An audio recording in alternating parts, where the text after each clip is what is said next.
ನಮಸ್ತೆ friends, welcome back to my channel. ಇವತ್ತು ನಾನು ನಿಮಗೆ ಮೈಸೂರು ಬ್ಯಾಂಕ್ ಅವಿನಿಯ ರೋಡು ಸ್ಟಾರ್ಟಿಂಗಿಂದ ಕಲಾಕ್ಷಿಪಾಳ್ಯ ಬಸ್ ಸ್ಟಾಪ್ವರೆಗೂ ಮತ್ತು ಚಿಕ್ಕಪೇಟೆ KR ಮಾರ್ಕೆಟು ಇಲ್ಲೆಲ್ಲ ಓಡಾಡ್ತಾನೆ ನಿಮಗೆ ವಿಡಿಯೋಸ್ ಮಾಡಿದ್ದೀನಿ. ಅಂದರೆ ಇದು ಬೆಳಗಿನ ಮಾರ್ನಿಂಗ್ ವಿಡಿಯೋ ಹೇಗಿರುತ್ತೆ ಅಂತ ತೋರಿಸ್ತೀನಿ. ಒಂದು 9 ಗಂಟೆ ಟೈಮಲ್ಲಿ ಹೋದರೆ ಹೇಗಿರುತ್ತೆ ಅವಿನಿಯ ರೋಡು ಅಥವಾ KR ಮಾರ್ಕೆಟ್ ಆಗ್ಬೋದು, ಚಿಕ್ಕಪೇಟೆ ಆಗ್ಬೋದು, ಯಾವ ಥರ ಇರುತ್ತೆ ಅರ್ಲಿ ಮಾರ್ನಿಂಗ್ ವ್ಯೂ ಅಂತ ತೋರಿಸ್ತಾ ಇದ್ದೀನಿ. ಸೊ ಏನಪ್ಪ ಅಂತಂದರೆ ನಾವು ಯಾವಾಗಲೇ ಆಗಲಿ ಶಾಪಿಂಗ್ ಹೋಗಬೇಕಾದ್ರೆ ಚಿಕ್ಕಪೇಟೆಗೆ, ಎಕ್ಸ್ಪೆಷಲಿ ಚಿಕ್ಕಪೇಟೆ ಅವೆನ್ಯೂ ರೋಡ್ಗೆ 10 ಗಂಟೆ ಮೇಲೆ ಹೋಗಬೇಕು. ಯಾಕಂದರೆ ಅಂಗಡಿಗಳೆಲ್ಲ ಓಪನ್ ಆಗೋದು 10 ಗಂಟೆ 10:30 ಮೇಲೆ. ಸೊ ನಾವು ತುಂಬ ಬೇಗ ಹೋದರೆ 1-2 ಅಂಗಡಿ ಓಪನ್ ಆಗಿರುತ್ತೆ, ನಮ್ಗೆ ನೋಡೋಕ್ಕಾಗಲಿ ಅಥವಾ ಆಪ್ಷನ್ಸ್ ತುಂಬ ಕಮ್ಮಿ ಇರುತ್ತೆ. 10 ಗಂಟೆ ಮೇಲೆ ಹೋದರೆ ಎಲ್ಲ ಅಂಗಡಿಗಳು ಓಪನ್ ಆಗಿರುತ್ತೆ ಮತ್ತು ಸ್ಟ್ರೀಟ್ ಶಾಪಿಂಗ್ ಸಹ ಓಪನ್ ಆಗಿರುತ್ತೆ. ಸೊ ನಾವು ಒಂದಲ್ಲ ಎರಡಲ್ಲ ಅಂಗಡಿಗಳು ಅಂತ ನೋಡ್ಬೋದು. ಇನ್ನೊಂದು ಏನಪ್ಪ ಇಂಪಾರ್ಟೆಂಟ್ ವಿಷಯ ಅಂದರೆ, ನಾವು ಯಾವಾಗಲೂ ಶಾಪಿಂಗ್ ಹೋಗ್ಬೇಕಂದ್ರೆ ಟೈಮ್ ನಮ್ಮ ಹತ್ರ ಜಾಸ್ತಿ ಇಟ್ಕೊಂಡು ಹೋಗಬೇಕು. ದುಡ್ಡು ಹೇಗೆ ಇಂಪಾರ್ಟೆಂಟು ಶಾಪಿಂಗಿಗೆ, ಟೈಮು ಸಹ ತುಂಬ ಇಂಪಾರ್ಟೆಂಟು.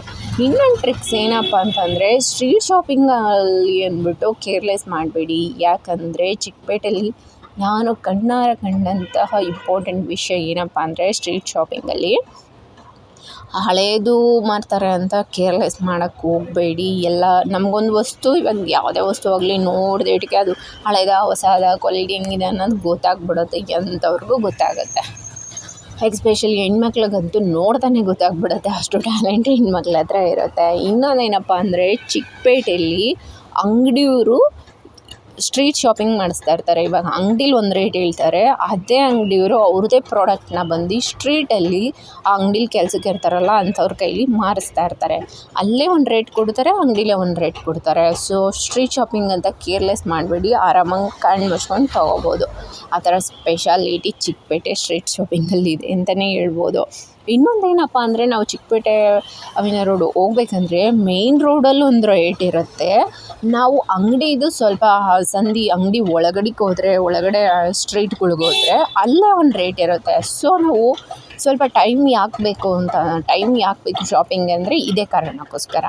ನಾವು ಸ್ವಲ್ಪ ಆ ಮೇನ್ ರೋಡುಗಳು ಕಾಣೋದಕ್ಕಿಂತ ಸ್ವಲ್ಪ ಒಳಗಡೆ ಹೋಗಿ ಅಂಗಡಿಗಳಲ್ಲಿ ಪರ್ಚೇಸ್ ಮಾಡೋದ್ರಿಂದ ನಮಗೆ ಸ್ವಲ್ಪ ಅಮೌಂಟ್ ಸೇವಿಂಗ್ ಮಾಡ್ಬೋದು. ಸೇವಿಂಗ್ ಮಾಡೋಕ್ಕೆ ಇದೊಂದು ಬೆಸ್ಟ್ ಅಂತಲೇ ಹೇಳ್ಬೋದು. ಇವಾಗ ಮುಂದೆ ಅಂಗಡಿಯವರು ಸ್ಟ್ರೀಟಲ್ಲಿರೋರು ₹10 ಹೇಳಿದ್ರೆ ಒಳಗಡೆ ಹೋಗೋರು ₹8 ಹೇಳ್ತಾರೆ. ಈ ಥರ ವ್ಯತ್ಯಾಸ ಇರುತ್ತೆ.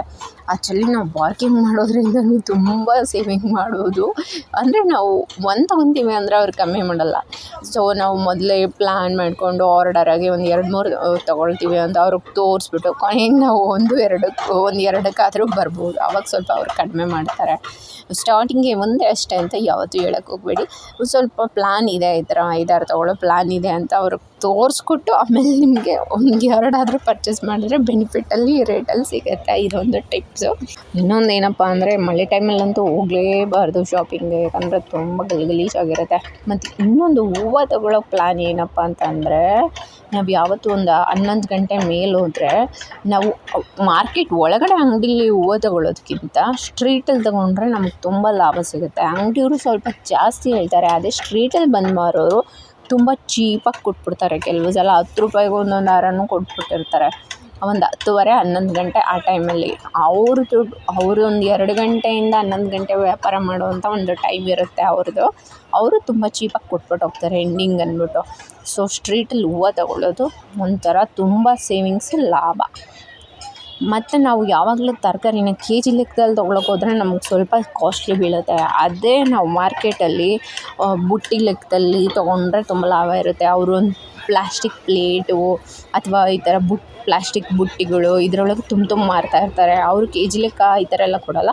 ₹20, ₹50 ಈ ಥರ ಲೆಕ್ಕದಲ್ಲಿ ಕೊಡ್ತಾರೆ. ಕೆಲವು ಸಲ ₹10 ಇಟ್ಟಿರ್ತಾರೆ. ಈ ಥರ ತೊಗೊಂಡ್ರೆ ನಮಗೆ ತುಂಬ ವೆರೈಟಿ ತರಕಾರಿ ತೊಗೋಬೋದು, ತುಂಬ ಲಾಭವೂ ಬರುತ್ತೆ. ಇದೊಂದು ಟಿಪ್ಸು. ಮತ್ತು ನಾವು ಯಾವಾಗಲೂ ಮಾರ್ಕೆಟಿಗೆ ಹೋಗ್ಬೇಕಾದ್ರೆ ಜುವೆಲ್ಸ್ ಹಾಕ್ಕೊಂಡು ಹೋಗಲೇಬಾರ್ದು, ಅದು ತುಂಬ ಡೇಂಜರು. ಮತ್ತು ನಾವು ಮಾರ್ಕೆಟ್ಗೆ ಹೋಗ್ಬೇಕಾದ್ರೆ ಬ್ಯಾಗ್ ಆಗ್ಬೋದು, ಚೇಂಜ್ಗಳ್ನ ತೊಗೊಂಡು ಹೋಗಿರ್ಬೇಕು ನಾವು. ಚೇಂಜ್ ಮಾಡಿಕೊಂಡು ಮತ್ತು ನಮ್ಮ ಕೈಯಲ್ಲೇ ಮುಂದೆ ತಗ್ಲಾಕೊಳ್ಳೋಂಗೂ ಇರಬೇಕು, ಕೈಯಲ್ಲಿ ಇಟ್ಕೊಳ್ಳೋಂಗೂ ಇರಬೇಕು. ಆ ಥರ ಒಂದು ಪರ್ಸ್ನ ಸೆಟಪ್ ಮಾಡಿಕೊಂಡು ಮೊಬೈಲು, ಚೇಂಜು ಎಲ್ಲ ಇಟ್ಕೊಂಡು ಹೋದರೆ ಆರಾಮಾಗಿ ಈಸಿಯಾಗಿ ಶಾಪಿಂಗ್ ಮಾಡ್ಬೋದು.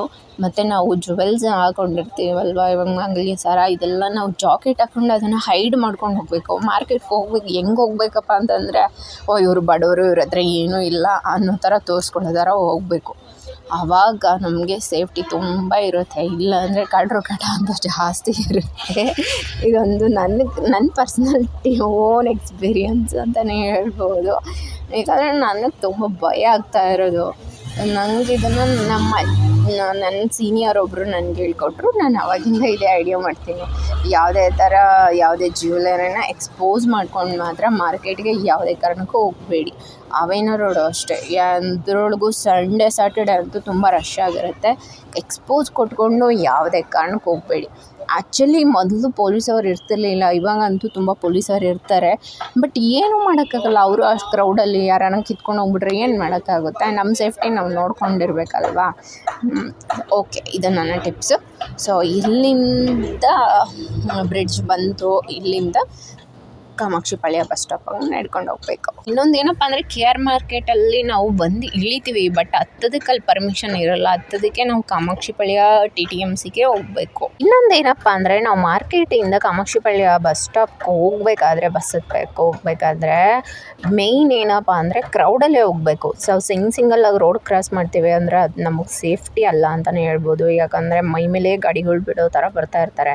ಗ್ರೂಪಲ್ಲಿ ಜನ ಹೋಗ್ತಾ ಇರ್ತಾರಲ್ಲ, ಆ ಥರ ಗ್ರೂಪಲ್ಲಿ ಸೇರಿಕೊಂಡು ರೋಡ್ ಕ್ರಾಸ್ ಮಾಡಬೇಕು. ಅದು ನಮಗೆ ತುಂಬ ಸೇಫ್ಟಿ.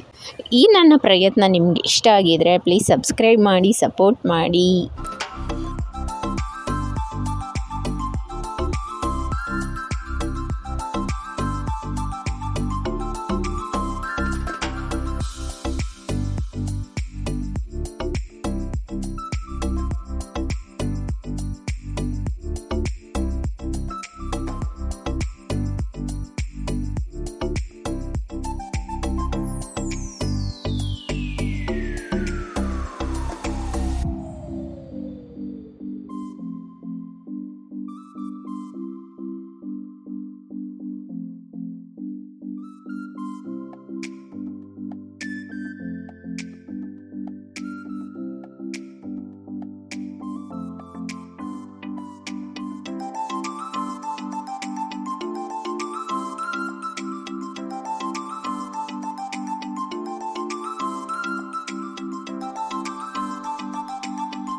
ಇದು ಕಾಮಾಕ್ಷಿ ಪಾಳ್ಯದಲ್ಲಿ ಪ್ರೈವೇಟ್ ಬಸ್ ಸ್ಟ್ಯಾಂಡು.